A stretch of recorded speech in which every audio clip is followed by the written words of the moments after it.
ახლა კი გადავინაცვლოთ ქალაქ რუსთავში, სანამ ამ თემას წარვადგენდი, კიდევ ერთხელ აღვნიშნავ, რომ აი ბოლო თვითმმართველობის არჩევნებში რუსთავის მერმა ქალბატონმა ნინო ლაცაბიძემ ერთ-ერთი ყველაზე დიდი რაოდენობა ხმებისა დააგროვა 91%-ზე. ძალიან შტამბეჭ დავიცი ქრია. რუსთავი დიდი ქალაქია და ასე დიდ ქალაქში ამხელა პროცენტის მოპოვება შემთხვევითი არ არის, იმიტომ რომ ნინო ლაცაბიძე ნამდვილად ძალიან ბევრ რამეს აკეთებს საკუთარი ქალაქისათვის. დღეს ადგილობრივი მეწარმეებისათვის ახალი შესაძლებლობა იქმნება რუსთავში. კლდიაშვილის სახელობის სკვერში მრავალფუნქციური სივრცე ხელოვნების ბაღი იხსნება, რომელიც ადგილობრივ მეწარმეებს საკუთარი პროდუქციის გამოფენისა და რეალიზების შესაძლებლობას მისცემს. სივრცე სტუმრებს ყოველ შაბათ-კვირას მიიღებს და სხვადასხვა მიმართულების წარმომადგენლობებს გააერთიანებს. რა მნიშვნელობა აქვს ამ პროექტს ქალაქისათვის? და რა შესაძლებლობებს ქმნის მეწარმეებისათვის? დეტალებს ადგილზე ჩვენი ჟურნალისტი ანა გზირიშვილი გვეტყვის, რომელიც ახლა პირდაპირ ეთერში გვიერთდება რუსთავიდან. ანა, რუსთავი არის ჩემი საყვარელი ქალაქი, ჯერ ესეთი ულამაზესია. მერე უმაგრესი ხელმძღვანელი ყავს და მერე საოცარი ხალხი ცხოვრობს, ასე რომ აი ახლა ხელოვნების ბაღი იქ რომ გაჩნდა, ეს ძალიან ბევრ რამეზე მეტყველებს. დილამშვიდობის, მოგესალმებით. რუსთავი ნამდვილად ბევრი ადამიანისთვის საყვარელი ქალაქია. ხელოვნების ბაღი, სადაც ახლა მე ვიმყოფები, დღეიდან ყოველ შაბათ-კვირას უმასპინძლებს სტუმრებს. აქ დაგხვდებათ ადგილობრივი მეწარმეების სხვადასხვა საინტერესო პროდუქციით. ჩემთან ერთად იმყოფება რუსთავის მერი ნინო ლაცაბიძე, რომელსაც შეგვიძლია გავესაუბროთ. ნინო, დილამშვიდობის, მოგესალმებით. დიდი სიყვარული გამოგიგზავნეს წამყვანებმა თბილისიდან რუსთავში. მოდით ვუთხრათ მაყურებელს, როდის გაჩნდა იდეა, რომ მსგავსი სივრცე შეგექმნათ რუსთავში? მოგესალმებით, მივესალმები იმედის მაყურებელს ჩვენი ქალაქიდან, ბედნიერ და მშვიდ უქმეებს გისურვებთ ყველას. რუსთავში კარგი სიახლეები გვაქვს, ზოგადად ძალიან ბევრ კარგ პროექტს ვახორციელებთ მთელი გუნდი, იმასთან ერთად რომ ქალაქი უნდა განვითარდეს, ახალი ინფრასტრუქტურული პროექტები უნდა განვახორციელოთ. კარგად გვაქვს დანახული და კარგად გვესმის, რომ აბსოლუტურად ყველა სფეროს ჭირდება ძალიან დიდი ყურადღება და ჩვენ ვცდილობთ, რომ ჩვენი რუსთაველი მაცხოვრებლების ინტერესები აი ახალ შესაძლებლობად ვაქციოთ, რომელსაც დღეს ერთ-ერთ კარგ მაგალითად წარმოგიდგენთ. ჩვენ 5 წლის წინ დავიწყეთ მეწარმეებზე ფიქრი, როდესაც პირველი საფესტივალო სივრცე შევქმნით, გაგვიჩნდა იდეა, რომ უნდა ყოფილიყო ხელნაკეთი ნივთების გამოფენის სივრცე და მე მახსოვს მაშინ როგორ განვიცდიდით, რომ მხოლოდ რამდენიმე მეწარმე მოვძებნეთ ქალაქის მასშტაბით და დღეს უკვე სიამაყით შემიძლია ვთქვა, რომ ჩვენ 150 მეწარმეს ვაერთიანებთ. ეს ჩვენი გილდიაც გაქვთ ხო? ნამდვილად, ეს გილდია უკვე 150 მეწარმეს აერთიანებს და ნამდვილად საამაყოა, რომ ჩვენმა მიზან მიმართულმა პოლიტიკამ, ჩვენმა ჩართულობამ, დამეგობრებამ აი ამ ადამიანებთან დღეს უკვე ახალი შესაძლებლობები გააჩინა და მე ვისაუბრეთ მათთან ერთად იმაზე, რომ რატო უნდა შევიკრიბოთ მხოლოდ ღონისძიებებზე, რატომ არ უნდა გქონდეს მუდმივი ისეთი სივრცე, სადაც ამ ძალიან მაგარ ადამიანებს, რომლებიც თავის ხელით უნიკალურ ნივთებს ქმნიან, ქონდეთ გამოფენის შესაძლებლობა და რა თქმა უნდა ქონდეთ ამის რეალიზების შესაძლებლობა, რაც მათი ეკონომიკური გაძლიერებისთვის არის აუცილებელი. თქვენ აქ უფრო მეტად ქალბატონებს ხედავთ და ქალი მეწარმეების ხელშეწყობა ეს ერთ-ერთი ასევე ჩვენი მთავარი მიზანია, რომ ახალგაზრდებს ვანახოთ, რომ მათ აქვთ ძალიან დიდი ფართო ასპარეზი იმისთვის, რომ თუნდაც პროფესიული განათლება მიიღონ და პროფესიული განათლების ფარგლებში შექმნან მსგავსი ნივთები და ქალბატონებს ჰქონდეთ ეკონომიკური გაძლიერების შესაძლებლობა. ეს მაინც ყველაზე მთავარი ამბავია, იმიტომ რომ მათ უკან ოჯახებია და ეს ოჯახები, რა თქმა უნდა, მათგან მხარდაჭერას ელოდებიან. რატომ შეირჩა სივრცე, რომელიც სულ რამდენიმე წლის უკან გავხსენით, ეს არის კლდიაშვილის სკვერი, სადაც ზაფხულში განსაკუთრებით დატვირთულია ახალგაზრდებით, აქ მოდიან ოჯახები დასასვენებლად და უკვე ჩვენს მეწარმეებს, აი ამ ძალიან მაგარ ადამიანებს ექნებათ მუდმივი სამყოფელი, რაც არის უსასყიდლო და მათ არ მოუწევთ არაფრის გადახდა.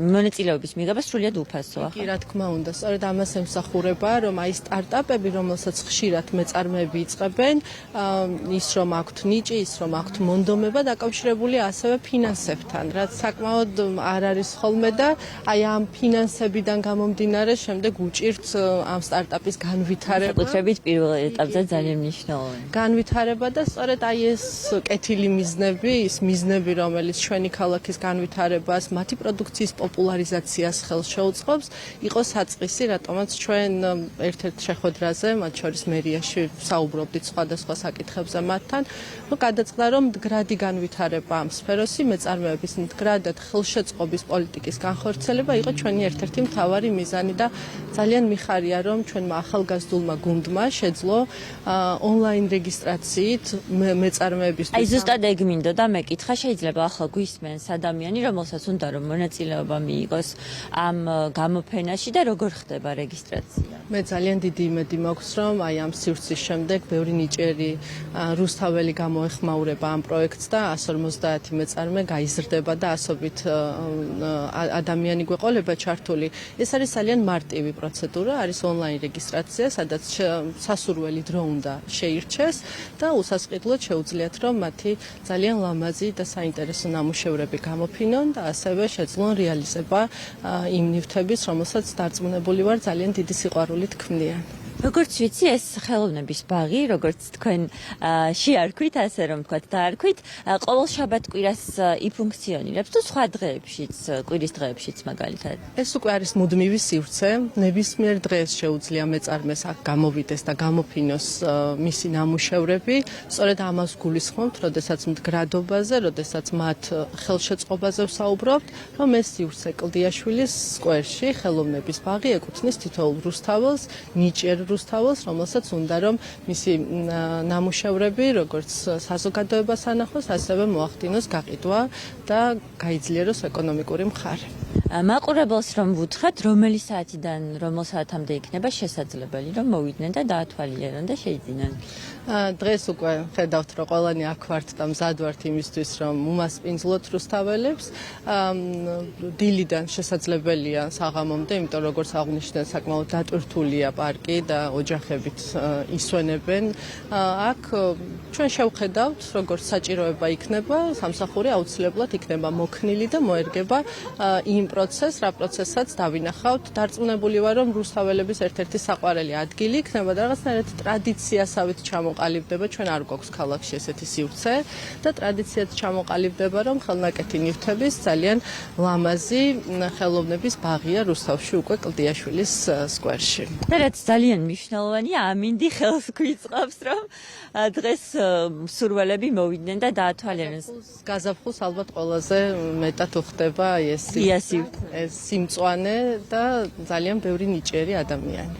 ნამდვილად სანამ მეწარმეებთან გადავინაცვლებ, აუცილებლად მინდა კითხოთ, როგორც ვიცი, ძალიან ბევრი სიახლე გაქვთ, რომელიც იგეგმება რუსთავში უახლოეს მომავალში და ესეც რომ უთხრათ ჩვენს მაყურებელს. ძირითადი ჩვენი აქცენტი და ჩვენი მიმართულება არის ინფრასტრუქტურის გაუმჯობესება, რა თქმა უნდა, იმიდან გამომდინარე, რომ ქალაქი საჭიროებს თანამედროვე ინფრასტრუქტურას და ყველაზე დიდი ენერგია მიაქვს იმას, რომ ქუჩების რეაბილიტაცია, რაც ერთ-ერთი გამოწვევა, ახალი შენობების შექმნა, ახალ კონცეფციებზე მუშაობა, ახალგაზრდული მიმართულება გვაქვს ყველაზე ასევე საყვარელი და მთავარი, იმიტომ რომ ძალიან გვინდა ჩვენს ქალაქს ბევრი ნიჭიერი ახალგაზრდა ყავდეს და არაფორმალური განათლების ხელშეწყობის კუთხით, ჯანსაღი ცხოვრების და სპორტის პოპულარიზაციის კუთხით ძალიან ბევრ პროექტს ვახორციელებთ და ასევე ვცდილობთ, რომ აი არც ერთი სფერო არ გამოგვჩეს და სათანადო ყურადღება დავუთმოთ. არ აქვს მნიშვნელობა 10 ადამიანი იქნება, 150 ადამიანი იქნება,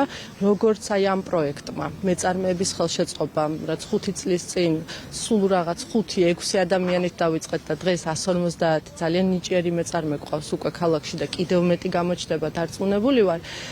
სხვადასხვა სფეროშიც ჩვენი აქტივობები სწორედ ამ შედეგის მომტანია და მე ძალიან ბედნიერი ვარ, რომ დღეს რუსთავს ყავს ძალიან ძლიერი გუნდი მუნიციპალური სამსახურების სახით და ყველა სფეროს ვცდილობთ, რომ სათანადო ყურადღება დავუთმოთ. გამოწვევები არის რა თქმა უნდა, ეკოლოგიაზე დღესაც გვაქვს ძალიან კარგი აქცია ჭალის ტყის აღდგენის და დღეს უკვე დავიწყებთ ძალიან აქტიურად რგვევს ახალგაზრდებთან ერთად და აუცილებლად მივიღებთ მთელი რუსთავი მონაწილეობას იმაში, რომ ჭალის ტყის ისტორიას გავაგრძელებთ, ოდესღაც გაჩეხილ ჭალის ტყეს აღვადგენთ და აი თითქმის არ არის სფერო, სადაც რაღაცა დაგეგმილი არ გქონდეს, გამოწვევები არის, ვიცით დღეს რა პრობლემებიც გვაქვს და მე დარწმუნებული ვარ, რომ მოსახლეობა ხედავს, რომ მაქსიმუმს ვაკეთებთ, რომ ჩვენ გქონდეს პასუხი თითოეულ გამოწვევაზე. ძალიან დიდი მადლობა ნინო, ჩვენ შეგვიძლია გადავინაცვლოთ უკვე მეწარმეებთან, როგორც ხედავთ, აქ სხვადასხვა სახის პროდუქციით არიან ისინი წარმოდგენილი. დილომშვიდობის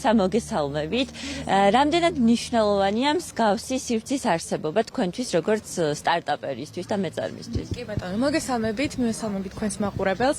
აუცილებლად უნდა აღვნიშნოთ, რომ ქალაქ რუსთავში საკმაოდ ხშირად იმართება ისეთი ღონისძიებები, სადაც მეწარმეებს აქვს შესაძლებლობა, რომ გაუზიარონ მოსახლეობას საკუთარი ორიგინალური და ექსკლუზიური ნამუშევრები, რაც ნამდვილად არაჩვეულებრივი შესაძლებლობაა მათთვის, ვისაც სურს, რომ საკუთარი ნიჭი და ექსკლუზიური ნამუშევრები გაუზიაროს სხვებს. ქალბატონი ნინო საკმაოდ აქტიურადაა ჩართული იმ პროცესში, რომ თითოეული მეწარმის ინტერესები დაკმაყოფილდეს.